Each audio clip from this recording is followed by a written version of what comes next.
नमस्कार दोस्तों। मैं हूं डॉक्टर वेणुधर रोहतिया, लॉ में प्रोफेसर हूं। दोस्तों, ये जो 3 ऑर्डर है, ठीक है, 1 सितंबर 2025 का निर्णय, फिर उसके बाद में 13 मई की जो रिव्यू पिटीशन की सुनवाई हुई और जिसका 29 मई 2026 को ये जो ऑर्डर आया, ठीक है, इससे हमें क्या समझ में आया और टीचर को क्या राहत मिली, टीचर आगे क्या कार्रवाई कर सकते हैं, यानी कि एक्शन क्या ले सकते हैं। ठीक है, तो यहाँ पर ध्यान दीजिएगा कि 1 सितंबर 2025 के निर्णय के आधार पर तो ये है कि चाहे कोई भी टीचर हो, ठीक है, इन सर्विस टीचर हो या अभी वर्तमान में टीचर हो या फिर भविष्य में टीचर बनना चाहते हो, तो आपके पास में, ठीक है, पहली से लेकर 8वीं तक की क्लास के लिए है बीएड, बीटीआई जिसको बोलते हो, डीएड, और साथ ही साथ आपके पास में टेट की अनिवार्यता जरूरी है।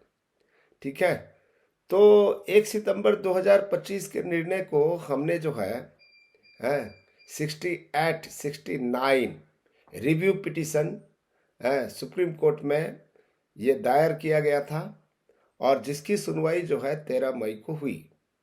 ठीक है, 13 मई 2026 को विस्तार से ये रिव्यू पिटीशन की सुनवाई हुई। अब जो अभी हाल ही में 29 मई को जो ऑर्डर निकला हुआ है, उस ऑर्डर से आपको समझ में आना चाहिए। ठीक है, उसमें स्पष्ट जस्टिस दीपांकर दत्ता और उनके बेंच ने कहा कि ये रिव्यू पिटीशन है। ठीक है, ये कोई नया केस नहीं है।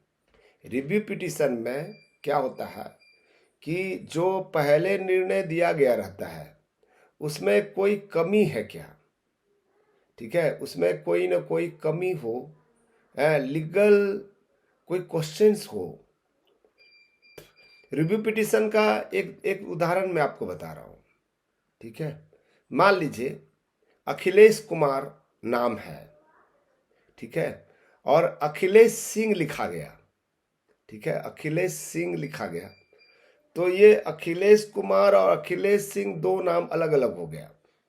तो आप रिव्यू पिटीशन में ये कह सकते हो कि भैया जो अखिलेश सिंह का जो ऑर्डर निकला हुआ है वो अखिलेश कुमार है और हमने अपने पिटीशन में अखिलेश कुमार लिखा था। तो मेरा कहने के तात्पर्य यह है कि एक नया आधार नहीं ला सकते हैं, यह है रिव्यू पिटीशन का आधार। ठीक है, तब ऐसे स्थिति में क्या करना चाहिए। ठीक है, आपके पास में 3-4 रास्ता दिखता है। सबसे पहला रास्ता तो यह है, क्यूरेटिव पिटीशन आप दायर कर सकते हो सुप्रीम कोर्ट के चीफ जस्टिस को। क्यूरेटिव पिटीशन मतलब रास्ता बचा है अभी भी। क्यूरेटिव पिटीशन में भी जो है आप बात कर सकते हो कि देखिए 25 लाख शिक्षक के जीवन पर जो गरिमा पूर्वक जीने के अधिकार में कहीं ना कहीं जो है आघात पहुंच रही है। बड़ी समस्या है ये। और ये जो 25 लाख शिक्षक हैं अभी टेट क्लियर नहीं कर सकते, और अभी जो जजमेंट दिया हुआ है सुप्रीम कोर्ट के जो जस्टिस दीपांकर दत्ता और उनके बेंच ने, वो एक कड़ा नियम है, कड़ा कानून है और ये हितकारी नहीं है, ये समन्वयकारी हार्मोनियस रिमेडीज नहीं है।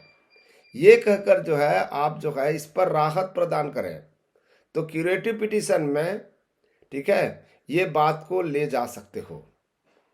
इसमें एक आधार और भी बनता है क्यूरेटिव पिटीशन में कि आप कह सकते हो, क्या कह सकते हैं हम जो है कि देखिए जो आरटी एक्ट 2017 है, अमेंडमेंट हुआ था, उसमें जो धारा 23(1) और 23(2) में जो टीचर शब्द लिखा हुआ है और जो मिनिमम क्वालिफिकेशन शब्द है, जो जस्टिस दीपांकर दत्ता और उनके बेंच ने जो एक्सप्लेन कर रहा है, ठीक है, कर रहे हैं वो, और हम जो एक्सप्लेन कर रहे हैं, हमारे जो वकील जो एक्सप्लेन कर रहे हैं, उसमें अंतर आ रहा है, वो डिफाइन ठीक से नहीं हो पा रहा है।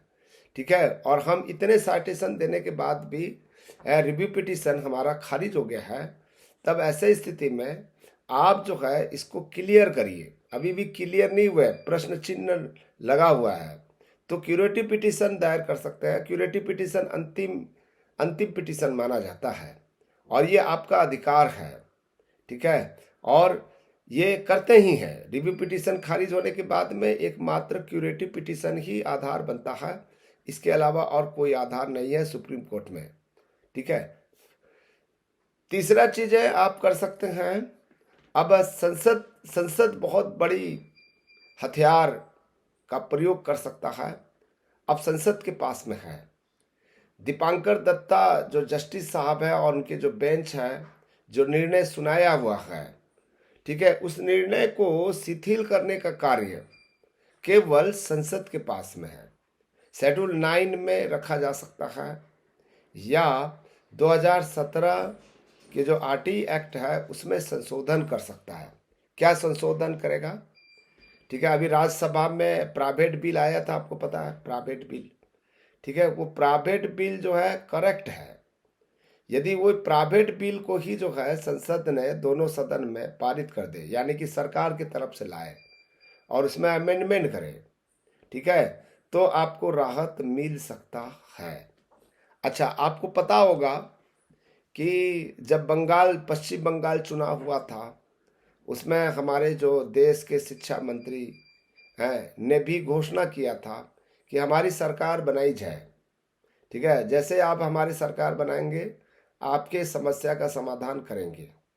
और समस्या का समाधान अभी तक क्यों नहीं किया, क्योंकि अब सुप्रीम कोर्ट के पास में मामला चल रहा था। तब ऐसे स्थिति में जब सुप्रीम कोर्ट में कोई मामला चलता है तो संसदीय व्यवस्था यानी कि कार्यपालिक व्यवस्था उस पर जो है दखल नहीं देती है। अब जो है सुप्रीम कोर्ट का ऑर्डर आ चुका है, तो स्वाभाविक सी बात है कि आप संसदीय व्यवस्था के आधार पर आप अपना रिलीफ मांग सकते हैं। आप लोग जो है धर्मेंद्र प्रधान जी से, ठीक है, जो हमारे जो देश के शिक्षा मंत्री हैं, इसके अलावा प्रधानमंत्री से, ठीक है, गृह मंत्री से, पार्टी की तरफ से आप जो है अपना क्यूरेटिव पिटीशन दायर कर सकते हो, वहाँ क्यूरेटिव पिटीशन दायर कर सकते हो, ठीक है। मैं ये नहीं कह रहा हूँ कि क्यूरेटिव पिटीशन तो केवल सुप्रीम कोर्ट में दायर किया जाता है। क्यूरेटिव पिटीशन का मतलब होता है दया याचिका, ठीक है, एक प्रकार की दया याचिका है, ठीक है। तो आप जो है यहाँ पर तीसरा प्रकार जो है संसदीय दबाव बना सकते हो। और चौथा यही है कि यदि आप सक्षम हैं तो आप लोग जो है टेट की तैयारी कीजिए, ठीक है, और टेट क्लियर करिए, ठीक है। और मैं टीचर बंधुओं से मैंने बातचीत किया, जब मैं गांव गया था, गांव में बहुत सारे टीचर्स मुझे मिले। वो टीचर लोगों ने भी यही बात कहा कि सर अब क्या करें हम। तो मैंने कहा कि आप लोग टेट एग्ज़ाम दे रहे हैं कि नहीं दे रहे हैं। तो उन्होंने कहा कि सर मजबूरी है, नौकरी बचानी है तो आपको टेट क्लियर करना ही पड़ेगा। तो वो लोग जो है टेट की तैयारी करना प्रारंभ कर दिया है। हाँ, अभी के जो ऑर्डर आया हुआ है उसमें एक राहत मिला हुआ है, 3 साल का समय, यानी कि 2028 तक अभी आपके पास में 2 साल का समय है। ये एक राहत वाली बात है। दूसरी बात, स्टेट गवर्नमेंट को ये निर्देश दिया है कि हर 6 महीना में, यानी कि 6 महीना में एक बार, साल भर में 2 बार, यानी कि 4 बार एग्जामिनेशन होनी है, ठीक है, 4 बार एग्जामिनेशन होनी है। 4 दफे में आपको जो है क्लियर करना है। लेकिन कुछ राज्यों में सी टेट को मान्य नहीं करते हैं, ये भी एक प्रश्न चिन्ह उठ रहा है सुप्रीम कोर्ट में। सी टेट कई राज्य जो है सी टेट, जैसे हरियाणा है, राजस्थान है, पंजाब है, आपका तमिलनाडु है, सी टेट को नहीं मानता है, उनके अपने स्टेट के टेट को ही मानता है। तो आप लोग ये मांग कर सकते हो कि आप सरकार से ये मांग कर सकते हैं, स्टेट गवर्नमेंट से, कि आप स्पेशल टेट प्रारंभ किया जाए और उसमें केवल जो है in service teacher he apply करेंगे। दूसरे जो जो फ्रेश कैंडिडेट है उसमें नहीं होगा। केवल जो है इन सर्विस टीचर के लिए एक स्पेशल टेट की व्यवस्था होनी चाहिए, ऐसा मांग कर सकते हो। आप क्या सोचते हैं, जरूर बताएं, ठीक है। चूंकि मेरा अभी ये चश्मा काम नहीं कर रहा था, पावर बढ़ गया है, ठीक है। और मैंने जो है नया चश्मा बनाया है, नया पावर डाला है, उसके बावजूद भी साफ साफ मैं नहीं पढ़ पा रहा हूँ, ठीक है। आपकी मैसेज भी नहीं पढ़ पा रहा हूँ। तो इसीलिए आप लोग जो है ज़रूर मुझे कमेंट्स करके बताएं, लाइक करके बताएं, या आप अपनी बात रखें ज़रूर, ठीक है दोस्तों। चलिए मैं विदाई लेता हूँ, बहुत बहुत धन्यवाद, थैंक यू।